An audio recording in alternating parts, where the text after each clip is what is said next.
तो आदाब, नमस्कार, गुड इवनिंग, सत श्री अकाल। एक बार फिर आप तमाम लोगों का स्वागत है क्राइम तक की कहानी के इस एपिसोड में। उम्मीद है पूरी फैमिली अच्छी होगी, अपना और अपनों का ख्याल रख रही होगी।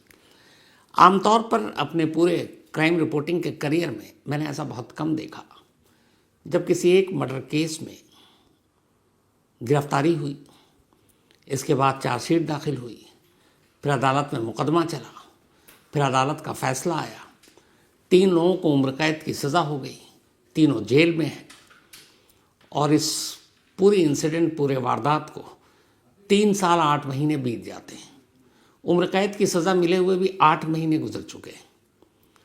3 साल 8 महीने बाद किसी मर्डर केस के और 8 महीने बाद किसी को उम्र कैद की सज़ा देने के अचानक उसी मर्डर केस को लेकर लोग सड़कों पर उतर आते हैं और मांग किया कि उसे इंसाफ दिया जाए। अब इस मांग के साथ सवाल ये उठता है कि 3 साल 8 महीने पहले जो मर्डर हुआ और जिसके लिए 3 लोगों को गिरफ्तार किया गया और उन तीनों को अदालत ने उम्र कैद की सज़ा दे दी, तीनों जेल में हैं, तो अब कौन सा इंसाफ की बात कर रहे हैं हम? क्या इंसाफ चाहिए? और अगर ये इंसाफ नहीं हुआ तो फिर सवाल उठेगा कि जो 8 महीने पहले कोर्ट ने 3 लोगों को उम्र कैद की सज़ा दी, क्या उनको गलत फैसला सुनाया गया? क्या उन्हें गलत सज़ा दी गई? और 3 साल 8 महीने बाद अभी आवाज़ क्यों उठ रही है? पूरी चार्जशीट में, पुलिस इन्वेस्टिगेशन में कहीं जिस शख्स का जिक्र नहीं, 3 साल 8 महीने बाद अचानक ये आवाज़ उठती है कि उस मर्डर केस में एक बहुत बड़ा शख्स, एक वीवीआईपी शामिल था, जिसे उत्तराखंड पुलिस ने, पावर ने, पॉलिटिशियन ने बचा लिया। और अब 3 साल 8 महीने बाद सिर्फ एक ऑडियो और एक वीडियो सोशल मीडिया पर आता है और पूरे उत्तराखंड में, देहरादून से लेकर अलग अलग जगहों पर धरना प्रदर्शन शुरू हो जाता है और इसमें पूरा जेनजी जो है वो भी शामिल है।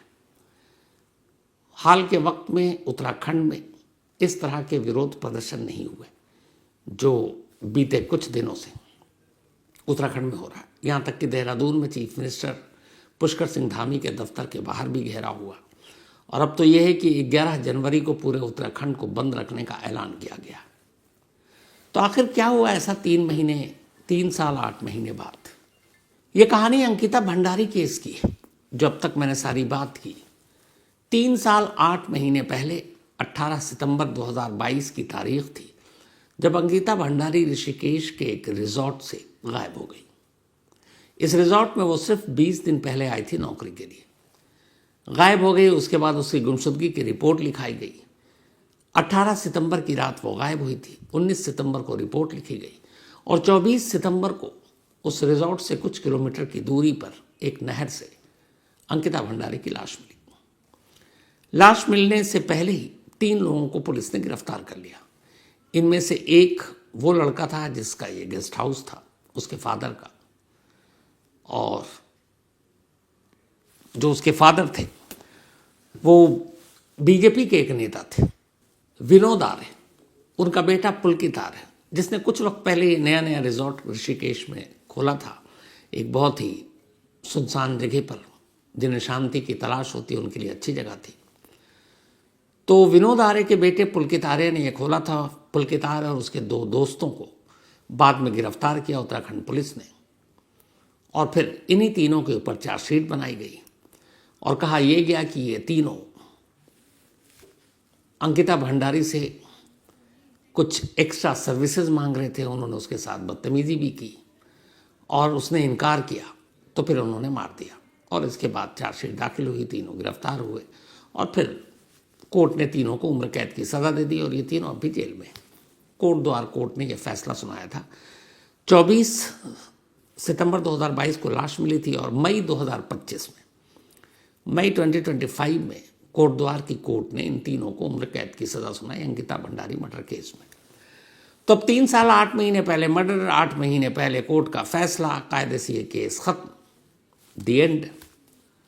लेकिन अचानक 29 दिसंबर को ये case, Ankita Bhandari murder case, एक बार फिर से जिंदा हो जाता है।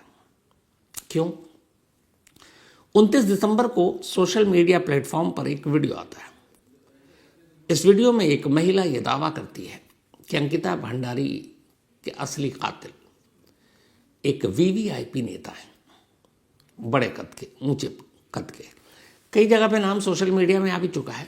अब मैं इस वक्त इसलिए नाम नहीं ले सकता कि कल ही यानी कि 7 जनवरी वेंसडे बुधवार का दिन दिल्ली हाई कोर्ट ने इस वीवीआईपी का नाम लेने पर मीडिया में रोक लगा दी है, क्योंकि ये खुद वीवीआईपी नेता जो उत्तराखंड के कभी प्रभारी रहे, प्रभारी शब्द का इस्तेमाल खुद मुख्यमंत्री धामी बार बार कर रहे थे कल प्रेस कॉन्फ्रेंस में, तो वो कोर्ट पहुंच गए थे कि सोशल मीडिया पर उनका नाम आ रहा अंकिता भंडारी मर्डर केस से जोड़कर, तो और ये गलत है। उन्होंने कई करोड़ के मानहानि के मुकदमे दायर कर दिए कुछ पॉलिटिकल पार्टी पर, सोशल मीडिया पर।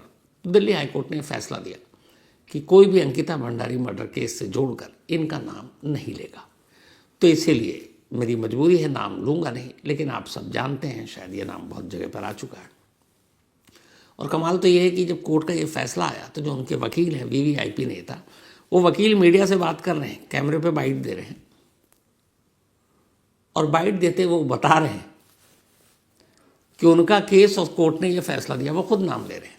तो मैं अपनी ज़ुबान से नाम लूँ, उससे अच्छा जो वकील साहब ने कहा, कम से कम वकील साहब कानून के जानकार, और वही नाम ले रहे हैं, तो वो वाला हिस्सा आपको सुना देता हूँ, फिर कहानी से आगे बढ़ता हूँ। पर मैं उन वीवीआईपी वो प्रभारी साहब का नाम नहीं लूँगा, क्योंकि हाईकोर्ट का आदेश है। तो ये वकील साहब, उन्हीं वीवीआईपी के वकील साहब, वो क्या कह रहे हैं ये सुनिए। श्री दुष्यंत गौतम जी, जो कि पिछले 5 दशक से सार्वजनिक जीवन में हैं, जनता की सेवा कर रहे हैं और भारतीय जनता पार्टी के सम्मानित नेता हैं, एक कुंठित प्रयास कांग्रेस पार्टी द्वारा और आम आदमी पार्टी द्वारा किया जा रहा था कि उनके मान सम्मान पर धब्बा लगाया जाए, और बिना तथ्यों के, बिना प्रमाण के। आज उच्च न्यायालय ने हमारी दलीलें सुनने के बाद एक आदेश पारित किया है, जिसमें Indian National Congress through its president Mallikarjun खड़गे ji, Aam Aadmi party through its convener Arvind Kejriwal ji को निर्देशित किया गया है कि ये जो डेफेमेटरी पोस्ट है, इनको तुरंत अपने ऑफिशियल हैंडल से हटाएं, और आगे भी ऐसा कोई आपत्तिजनक, मानहानि वाला पोस्ट नहीं डालेंगे, ये भी निर्देशित किया है। तो आपने सुन लिया, मैंने कोई नाम नहीं लिया, वकील साहब खुद अपने मुवक्किल के बारे में बता रहे हैं। अब सवाल ये, हाईकोर्ट क्यों पहुंची? मतलब अचानक सोशल मीडिया पर नाम आता है, ये हाईकोर्ट पहुंच जाते हैं रोक लगाने के लिए। उत्तराखंड के सबसे ताकतवर शख्स यानी कि वहाँ के सीएम, मुख्यमंत्री, चीफ मिनिस्टर आनन फानन में प्रेस कॉन्फ्रेंस बुलाते हैं, सफाई देते हैं, वहाँ की पुलिस सफाई दे रही है। तो ये क्यों? अगर कुछ है ही नहीं, कोई चिंगारी नहीं है, तो कोर्ट से लेकर सरकार तक सभी इन वीवीआईपी नेता के सपोर्ट में सफाई क्यों दे रहे हैं? भाई पुलिस को अपना काम करने दीजिए, लोग मांग कर रहे हैं, सीबीआई को जांच दे दीजिए, सीबीआई को दे दीजिए, बट आप उससे पहले जांच हो, जांच से पहले जांच की रिपोर्ट आए, और आप सीधे सीधे सफाई दे रहे हैं और क्लीन चिट दे रहे हैं। कोई सरकार किसी को क्लीन चिट कैसे दे सकती है? वो उसके पास पावर नहीं है, वो इन्वेस्टिगेटिंग अथॉरिटी नहीं है, ये काम पुलिस का है, जांच एजेंसी का है। लेकिन यहाँ ये हो रहा उत्तराखंड, और इसीलिए लोग सड़कों पर हैं, और 11 जनवरी को पूरा उत्तराखंड बंद करने का ऐलान किया गया।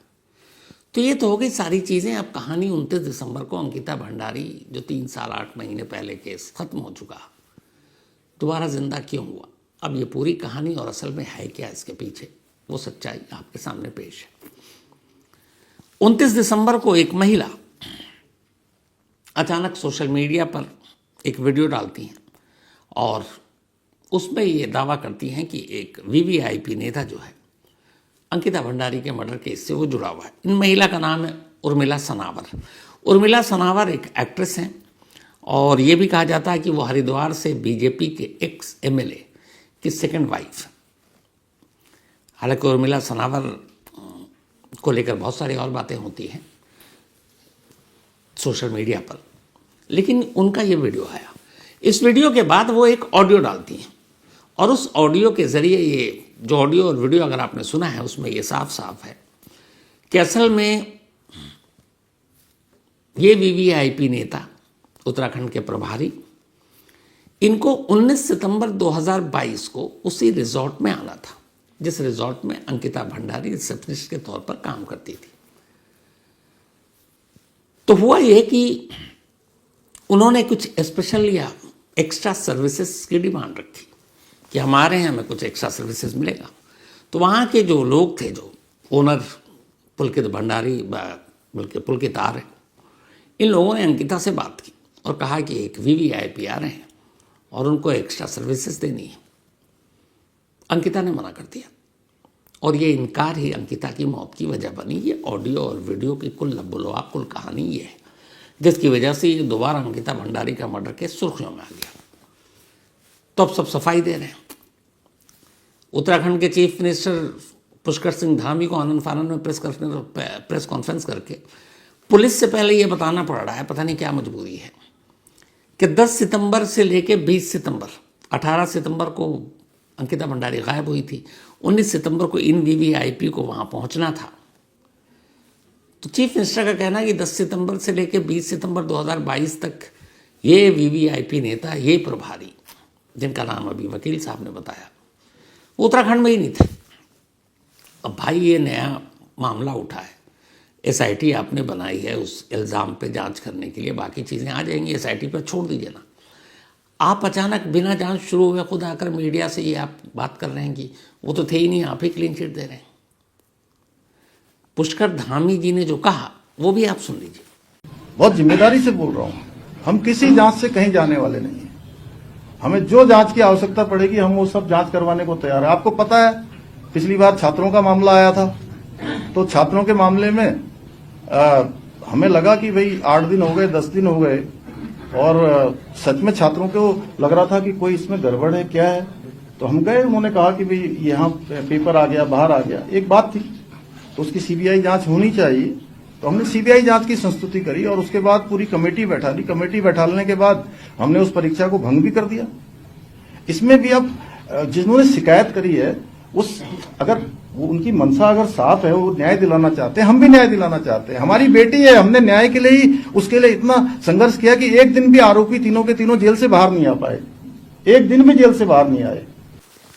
अब कोई सीएम जांच से पहले ही अगर अपने लोगों को इस तरह से सफाई देकर बेगुनाह साबित कर दे, सर्टिफिकेट दे दे, तो फिर इसे क्या कहें, ये आप तय कीजिए। खैर, तो ये ऑडियो वीडियो आया जिसमें यह था कि एक्स्ट्रा सर्विसेज देनी है, अंकिता भंडारी ने इनकार किया और अंकिता भंडारी की मौत की वजह ये वीवीआईपी नेता बन गए। ये पूरी कहानी है, ये सोशल मीडिया पे ऑडियो वीडियो आया जिसकी वजह से 3 साल 8 महीने बाद अंकिता भंडारी केस दोबारा जिंदा हो गया। अब सवाल ये कि हुआ क्या था, इस इल्ज़ाम को हटा दीजिए, फैक्ट्स पे बात करते हैं। और अगर ये वीवीआईपी नेता ही जिम्मेदार, तो फिर जो बाकी 3 लड़कों को उम्र कैद की सज़ा मिली, उनका रोल क्या था। तो पूरी कहानी जो है, कुछ लोगों से मैंने बात की, पुलिस ऑफिशियल से बात की, और पहले जब ये स्टोरी हुई थी तब भी की थी। तो इसमें कई चीज़ें और वही अब आपके सामने है, बाकी आप अपने आप अंदाज़ा लगा लीजिएगा। 18 सितंबर को अंकिता भंडारी गायब होती है, लेकिन उससे पहले की कहानी कुछ और है। अंकिता जब इस रिजॉर्ट में बतौर रिसेप्शनिस्ट काम करने गई, तब अंकिता भंडारी का एक दोस्त हुआ करता था। ये पूरी कहानी आपको पहले सुनाई है। और यहाँ जाने के बाद वो अपने दोस्त से लगातार कांटेक्ट में थी, वो बताती थी यहाँ कैसा है, ये है, वो है। फिर अंकिता भंडारी का वही दोस्त इस रिजॉर्ट में उससे मिलने आया। जब वो मिलने आया तो दोनों, ये पुलिस की पूरी जो इन्वेस्टिगेशन के हिसाब से कहानी है वो आपको बता रहा हूँ, इसमें कुछ रिकॉर्ड पर है, कुछ ऑफ द रिकॉर्ड है। तो जब वो आया तो दोनों जो के बॉयफ्रेंड गर्लफ्रेंड थे, एक दूसरे को दोस्त थे, शायद प्यार भी था। तो उन दोनों को कहीं तन्हाई में इस गेस्ट हाउस के कुछ स्टाफ ने, जिनमें जो मालिक था इसका पुलकित आ रहा, उसने भी देखा। उसके बाद उसका बॉयफ्रेंड चला गया। जब वो चला गया तो इन लोगों का नया गेस्ट हाउस ये खुला था, जस्ट कोरोना का काल चल रहा था उस वक्त, तो बिजनेस सब ठप था। तो इन्होंने देखा कि ये अंकिता भंडारी अपने दोस्त के साथ थोड़ी सी घुली मिली सी है, खुली हुई है। उनके दिमाग में शैतान जागा। उन्होंने कहा कि अगर इस गेस्ट हाउस में कुछ ख़ास मेहमान वीवीआईपी आए और अंकिता भंडारी उन्हें थोड़ा एक्स्ट्रा सर्विसेज दे दे। एक्स्ट्रा सर्विसेज का मतलब आप लोग समझ रहे होंगे, तुम्हारा गेस्ट हाउस भी ठीक ठाक चल पड़ेगा। तो बॉयफ्रेंड के साथ अंकिता को जो भी जिस पल में इन लोगों ने देखा, उसके बाद इन्होंने अंकिता से बात की। उन्होंने कहा कि अंकिता 19 सितंबर को 2022 एक वीवीआईपी आ रहे हैं और तुम्हें उन्हें एक्स्ट्रा सर्विसेज देना है। अंकिता भंडारी ने साफ मना कर दिया, क्योंकि वो लोग कुछ और सोच बैठे थे, जबकि वो उससे प्यार करती थी। अंकिता भंडारी ने ये बात बाकायदा अपने दोस्त को बताई कि ये जगह ठीक नहीं है, मैं शायद छोड़ दूँ, ये मुझे कुछ और समझ रहे हैं, ये मुझसे गलत काम करने के लिए कह रहे हैं।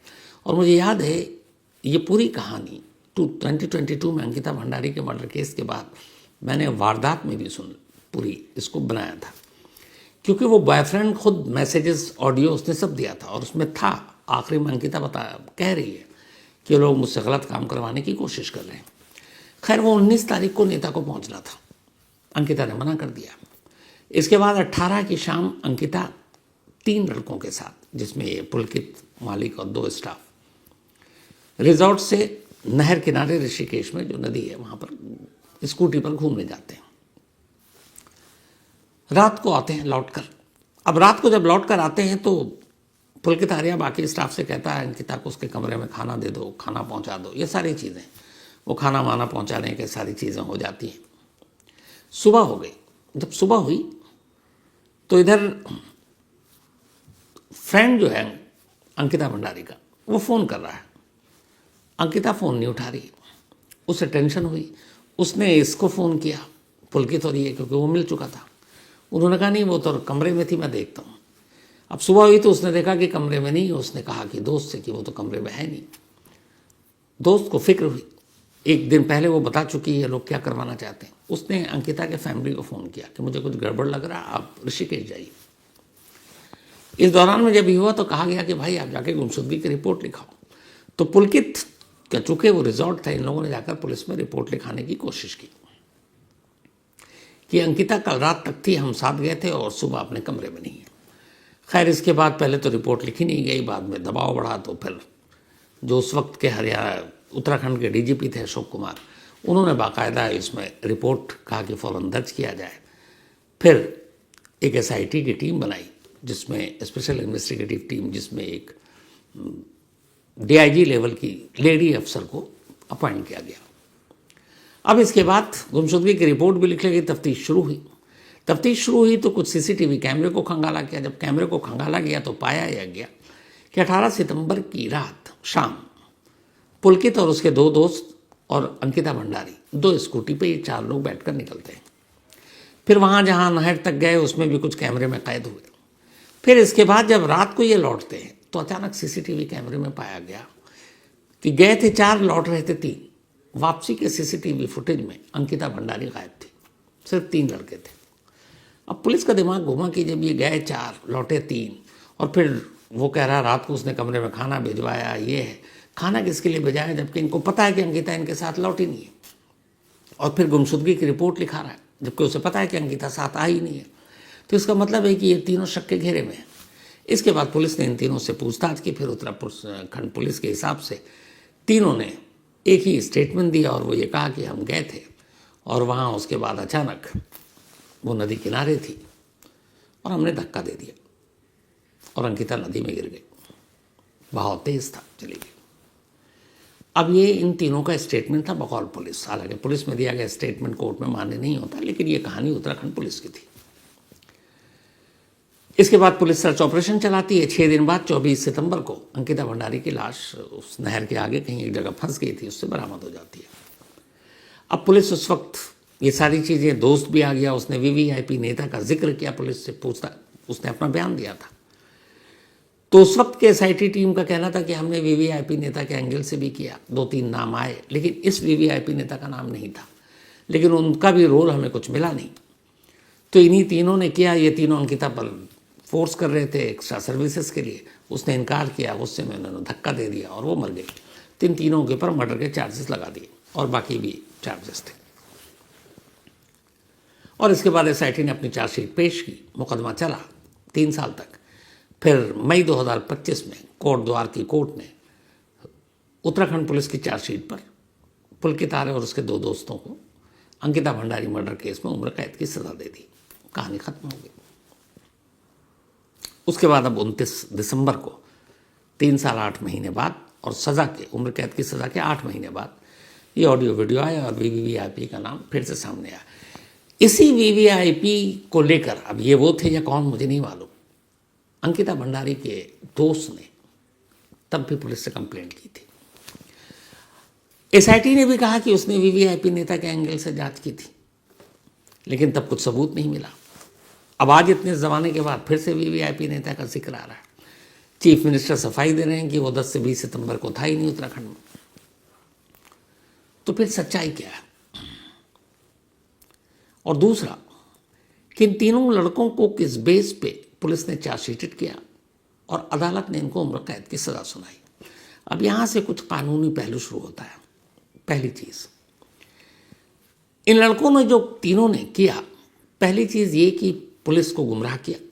उन्होंने कहा 18 को हम गए थे, फिर रात को लौटे, अंकिता भंडारी कमरे में खाना खाई, सो गई, सुबह उठे तो वो नहीं थी, हमने रिपोर्ट लिखा थी। ये पहला पहलू। सीसीटीवी कहानी ये सुना रहा है कि ये चारों गए थे शाम को 18 सितंबर की, लेकिन लौटे 3, अंकिता नहीं थी। तीनों ने झूठ बोला, रात को खाना खिलाने के बाद झूठ बोला, और सुबह कि वो कहाँ गई तो ये झूठ बोला। इस झूठ के पीछे क्या है? जाहिर सी बात है, शक तो पैदा होगा। फिर पुलिस का कहना है कि तीनों ने हमसे पूछताछ किया और तीनों ने एक ही बयान दिया कि हमने उसको धक्का मार दिया था। चले यहाँ तक ठीक। अब लेकिन सवाल आ रहा है कि जब अंकिता भंडारी का केस आया, और चूंकि ये रिजॉर्ट एक बीजेपी नेता का विनोद आर्य, उनके बेटे पुलकित आर्य, और तब वीवीआईपी नेता का नाम आया, मामला तूल पकड़ने लगा। ये हुआ कि सीबीआई को जांच दे दिया जाए। उस वक्त के एक पुलिस ऑफिशियल ने सीएम को ये मशवरा भी दिया था कि इस केस में ऐसा कुछ नहीं है, आप सीबीआई जांच की सिफारिश कर दीजिए, लेकिन मुख्यमंत्री ने ऐसा किया नहीं और ये पुलिस ने जांच करनी शुरू कर दी।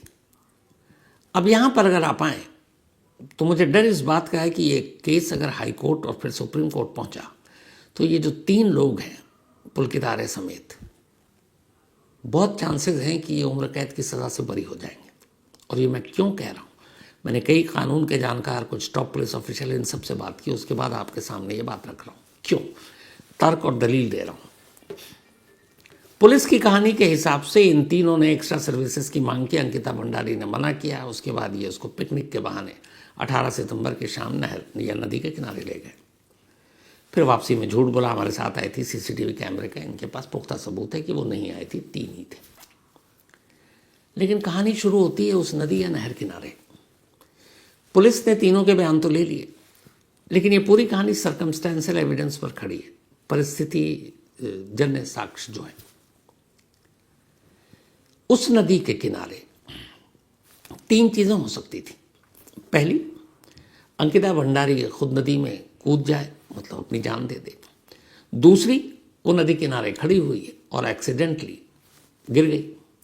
तीसरी, कि अंकिता भंडारी को सच में धक्का दिया गया जान से मारने के लिए। ये 3 ऑप्शन हो सकता है, चौथा तो इसमें कुछ है नहीं, कि वो खुद कूद गई, एक्सीडेंटली गिर गई पांव फिसलने से, या फिर उसे किसी ने धक्का दिया। अब पुलिस की थ्योरी में यह है कि धक्का दिया गया। और पुलिस की थ्योरी क्यों है ये? वो इसलिए कि इन तीनों का बयान है पुलिस के हिसाब से, इन तीनों ने ये पुलिस कस्टडी में बात की, जिसको अदालत ने भी मान लिया। लेकिन वहां पे ना कोई सीसीटीवी है, ना कोई विटनेस है, और ना कोई ऐसा सबूत जो इस थ्योरी के सपोर्ट में स्ट्रांगली अदालत में डिफेंड कर सके। क्या इन तीनों ने धक्का दिया? कोर्ट, हायर कोर्ट में जब ये मामला जाएगा, क्योंकि आजकल एक फैशन है, लोअर कोर्ट जहां कोई मीडिया ट्रायल होता है या जो सुर्खियों में होता है उसमें मैक्सिमम पनिशमेंट देके अपना पल्ला साफ कर लेती है। हाई कोर्ट और सुप्रीम कोर्ट में फिर क्या होता है हम आप देख चुके हैं। तो यहाँ पे जो सबसे इंपॉर्टेंट चीज़ है, जो उत्तराखंड पुलिस की चार्जशीट में है कि इन तीनों ने धक्का देकर मारा, उसके सपोर्ट में कोई एविडेंस नहीं, सिवाय ये कि पुलिस कह सकती है कि भाई ये चारों गए थे, 3 लौटे और इन्होंने झूठ बोला। ठीक है, ये इन्होंने झूठ बोला और गुमराह किया, लेकिन ये कैसे साबित होगा कि इन तीनों ने ही धक्का दिया? क्योंकि वकील आपको पता है तिल का ताड़ बनाएंगे ऊपरी अदालतों में। न जाने ऐसे कितने केस में हुए, न वहां कोई सबूत न कैमरा। अब तीसरी चीज आती है कि चलो कोर्ट ने दे दिया सर्कमस्टेंशियल एविडेंस के बयान पर, लेकिन जब ये 29 दिसंबर को ये सारी चीजें आई हैं और अगर एक वीवीआईपी इसमें शामिल है जो 19 सितंबर को आने वाला था, जिसको अंकिता भंडारी ने खुद मेंशन किया है अपने दोस्त के फोन पे, ऑडियो है उसका कि 19 को कि वीवीआईपी आने वाला था, मुझे ऐसे से कहा गया और ये जगह ठीक नहीं है, अच्छे लोग नहीं है, मैं शायद छोड़ दूंगी। तो फिर अंकिता भंडारी की मौत इस 19 सितंबर वाले वीवीआईपी नेता से जाकर जुड़ता है कि क्या अंकिता भंडारी की मौत वाकई धक्का देने से हुई थी, या फिर इस वीवीआईपी नेता के 19 से पहले ही रिजॉर्ट में पहुंचने की भी कोई कहानी है? बहुत मुमकिन है। और क्या इसके एक्स्ट्रा सर्विस देने से मना करने की वजह से उसी नेता के कहने पर अंकिता भंडारी को रास्ते से हटा दिया गया? अब आप थ्योरी पे थ्योरी कितनी भी कर सकते हैं, क्योंकि जिसका फाइनल अंजाम पता नहीं है, तो यहाँ वकील लोग तो थ्योरी बनाते जाएंगे, कहानियाँ बनाते जाएंगे, और ये सारी अब कहानी होगी। लेकिन 29 दिसंबर वाले इस ऑडियो वीडियो से अब इसमें एक नया कैरेक्टर आया। इस नए कैरेक्टर को सामने लाकर बहुत मुमकिन है आने वाले वक्त में इस कोर्ट के फैसले पर इस नए एंगल की कहानी डालकर केस का रुख कहीं और कर दिया जाए। और दूसरा ये है कि अगर ये सोशल मीडिया पर ये बात सही है तो फिर कहानी तो कुछ और है। मतलब इसमें गुनहगार 3 नहीं बल्कि इसको ऊपर भी है। वो अगर वीवीआईपी नेता है तो हो सकता है उसके साथ कुछ और नाम भी आ जाए, और ये भी बहुत मुमकिन है कि फिर कुछ और नामों का खुलासा हो आने वाले दिनों में। लेकिन सवाल ये है कि क्या ऐसा हो पाएगा, क्योंकि जब पूरे उत्तराखंड में लोग धरना प्रदर्शन कर रहे हैं, इस वीवीआईपी नेता की गिरफ्तारी की मांग कर रहे हैं, वो खुद हाईकोर्ट पहुंचकर इन सारे अपने नाम पे पब्लिश करने पे रोक लगवा देता है, खुद सीएम को आकर सामने ये मीडिया को कहना पड़ रहा कि भैया उसकी तरफ से कि वो 10 से 20 तो था ही नहीं, तो जब था ही नहीं तो वो कैसे कुछ करेगा। ये एक सीएम के कहने की बात नहीं हो सकती है। सीएम को ये मामला कहना चाहिए कि आप पुलिस वाले इसको जांच करके बताएंगे। सीएम क्यों सफाई दे रहे हैं और दलील दे रहे हैं? क्या वो बचाने की कोशिश कर रहे हैं क्योंकि वो पावरफुल शख्स है? तो जब ऐसी सिचुएशन है कि अभी से सब बचाने में लग गए, उसको क्लीन चिट देने में लग गए, तो फिर आप कहाँ से निष्पक्ष जांच की उम्मीद कर सकते हैं? और इसीलिए लोग मांग कर रहे हैं कि एक तो वीवीआईपी नेता को गिरफ्तार और मामले की जांच सीबीआई को दी जाए। अब क्या, जो 3 साल 8 महीने पहले एक टॉप पुलिस ऑफिशियल ने कहा था मुख्यमंत्री को कि ये सीबीआई को दे दीजिए केस, तब तो मिला नहीं, दिया नहीं है, फैसला आ चुका, 3 को उम्र कैद की सजा हो गई। क्या अब सीएम वापस इस केस को सीबीआई को सौंपने की बात सोचेंगे? 11 जनवरी को देहरादून बंद है, और बात सिर्फ देहरादून की नहीं है बल्कि पूरे उत्तराखंड की छोटी छोटी जगहों पर अंकिता भंडारी को इंसाफ देने के लिए लोग सड़कों पर उतरे हैं, और उसमें एक बड़ी तादाद नौजवानों की है। अंकिता भंडारी के फादर ने खुद अपील की है कि उनकी बेटी को अधूरा इंसाफ ना मिले, पूरा इंसाफ मिले। अगर कोई वीवीआईपी है तो वो भी बेनकाब होना चाहिए, और उन्होंने भी अपील की कि 11 जनवरी की इस उत्तराखंड बंद को कामयाब बनाया जाए। दुकानदार, ट्रेड यूनियन लीडर, अपोजिशन सभी इस बंद को कामयाब बनाने के लिए अपील कर रहे हैं। तो अब गेंद उत्तराखंड सरकार के पाले में है। हालांकि इस एलिगेशन के बाद तो एसआईटी बना दी, लेकिन जो मांग हो रही है कि उस वीवीआईपी के लिए सीबीआई जांच कराओ, उस पर अभी सरकार खामोश है। बाकी आप लोग समझदार हैं। तो फिलहाल कहानी में इतनी ही, लेकिन कहानी खत्म करूँ उससे पहले वही अपना सिलसिला। आज अभय दिनकर, इनका बर्थडे है।